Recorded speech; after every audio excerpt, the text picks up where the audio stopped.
79ನೇ ಸ್ವಾತಂತ್ರ್ಯೋತ್ಸವದ ಶುಭಾಶಯಗಳನ್ನು ಅರ್ಪಿಸುತ್ತಾ ಇಂದಿನ ಈ ಒಂದು ಸುವರ್ಣ ದಿನದ 79ನೇಯ ಸ್ವಾತಂತ್ರ್ಯ ದಿನಾಚರಣೆಗೆ ಕಾರ್ಯಕ್ರಮದ ಅಧ್ಯಕ್ಷತೆಯನ್ನು ವಹಿಸಿರುವ ಗೌರವಾನ್ವಿತ ಪುರಸಭೆಯ ಅಧ್ಯಕ್ಷರು ಹಾಗೂ ಸಹೋದರಿಯಾದ ಭಾಗ್ಯಶ್ರೀ ರೇವಡಿಯವರೇ, ಅದೇ ರೀತಿ ಪುರಸಭೆಯ ಮುಖ್ಯಾಧಿಕಾರಿಗಳೇ, ಈ ಒಂದು ಕಾರ್ಯಕ್ರಮದಲ್ಲಿ ಭಾಗಿಯಾದ ಎಲ್ಲ ಗೌರವಾನ್ವಿತ, ಇದರ ಜೊತೆಗೆ ಗೌರವಾನ್ವಿತ ಉಪಾಧ್ಯಕ್ಷರಾದ ರಾಜಮುಖ ಬದಾಮಿಯವರೇ, ಅದೇ ರೀತಿ ಒಂದು ಈ ಕಾರ್ಯಕ್ರಮಕ್ಕೆ ಸಾಕ್ಷಿಯಾದ ಎಲ್ಲ ಗೌರವಾನ್ವಿತ ಪುರಸಭೆಯ ಎಲ್ಲ ಸದಸ್ಯರುಗಳಿಗೂ ಹಾಗೂ ಸಿಬ್ಬಂದಿ ವರ್ಗಕ್ಕೂ, ಮಹಿಳಾ ಸಿಬ್ಬಂದಿ ವರ್ಗಕ್ಕೂ ಹಾಗೂ ಶ್ರದ್ಧೆಯ ಪೌರ ಕಾರ್ಮಿಕ ತಾಯಂದಿರಿಗೂ ಈ ಸಂದರ್ಭದಲ್ಲಿ 79ನೇ ಸ್ವಾತಂತ್ರ್ಯೋತ್ಸವದ ಧನ್ಯವಾದಗಳನ್ನು, ಶುಭಾಶಯಗಳನ್ನು ಅರ್ಪಿಸುತ್ತಾ, ದೇಶ ಅನೇಕ ಬಲಿದಾನ ತ್ಯಾಗಗಳ ಮೂಲಕ ದೇಶಕ್ಕೆ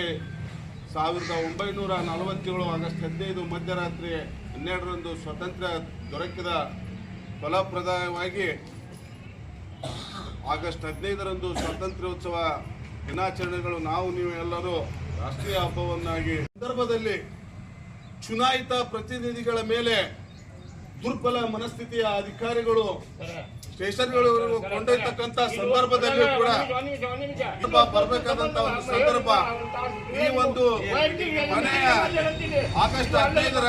ಈ ಒಂದು ಕಾರ್ಯಕ್ರಮದಲ್ಲಿ ತಮ್ಮೆಲ್ಲರಿಗೂ ತಿಳಿಪಡಿಸುತ್ತಾ, ಮುಂದಿನ ಚುನಾಯಿತ ಪ್ರತಿನಿಧಿಗಳಿಗೆ ತಾವು ಅಧಿಕಾರ ವರ್ಗದಲ್ಲಿ ಇರ್ತಕ್ಕಂಥವರು ಒಳ್ಳೆಯ ರೀತಿಯಾಗಿ ಸ್ಪಂದನೆ ಮಾಡಿ ಬರ್ತಕ್ಕಂಥ ಚುನಾಯಿತ ಪ್ರತಿನಿಧಿಗಳೊಡನೆ ಸಹಾಯ ಸಹಕಾರದೊಂದಿಗೆ ಭಾಗಿಯಾಗಿ ಪಟ್ಟಣದ ಅಭಿವೃದ್ಧಿಯನ್ನು ಉತ್ತರೋತ್ತರವಾಗಿ ಮಾಡಬೇಕಂತೇಳಿ ನಾನು ಅಧಿಕಾರ ವರ್ಗದಲ್ಲಿ ಕೇಳಿಕೊಳ್ಳುತ್ತಾ, ಸುದೀರ್ಘವಾದ 7 ವರ್ಷ ತಮ್ಮ ಬಾಂಧವ್ಯದಲ್ಲಿ ನನ್ನ ನಡೆನುಡಿಗಳು ಕೂಡ ಅಧಿಕಾರ ವರ್ಗದಲ್ಲಿ ಏನಾದರೂ ವ್ಯತಿರಿಕ್ತತೆ ಆಗಿದ್ದಲ್ಲಿ ಕೂಡ ಆಗಿಲ್ಲ ಅಂತೇಳಿ ನಾನು ಮನಸ್ಪೂರ್ವಕವಾಗಿ ಭಾವಿಸ್ತೀನಿ. ಎಲ್ಲರೂ ಮಹಿಳಾ ಅಧಿಕಾರಿಗಳು ನನ್ನ ಸೋದರರು, ಪುರುಷರು ನನ್ನ ಅಣ್ಣ ತಮ್ಮಂದ್ರು ಎಂಬ ರೀತಿಯಲ್ಲಿ ನಾನು ನಡೆದುಕೊಂಡಿದ್ದೀನಿ. ಅದು ಮಿಕ್ಕಿನೂ ಯಾವುದೇ ರೀತಿ ವ್ಯತಿರಿಕ್ತತೆ ಆದಲ್ಲಿ ತಾವು ಕೂಡ ಕ್ಷಮಾಪಣೆ ಮಾಡಬೇಕಂತೇಳಿ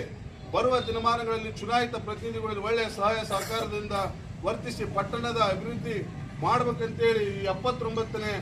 ಸ್ವಾತಂತ್ರ್ಯೋತ್ಸವ ದಿನದ ಶುಭ ದಿನದಂದು ತಮ್ಮೆಲ್ಲರಲ್ಲಿ ವಿನಂತಿಪೂರ್ವಕವಾಗಿ ವಿನಂತಿಸುತ್ತಾ ನನ್ನ 2 ಮಾತುಗಳನ್ನು ಮುಗಿಸುತ್ತೇನೆ. ಮಾತನಾಡೋ ಅವಕಾಶ ಮಾಡಿಕೊಟ್ಟ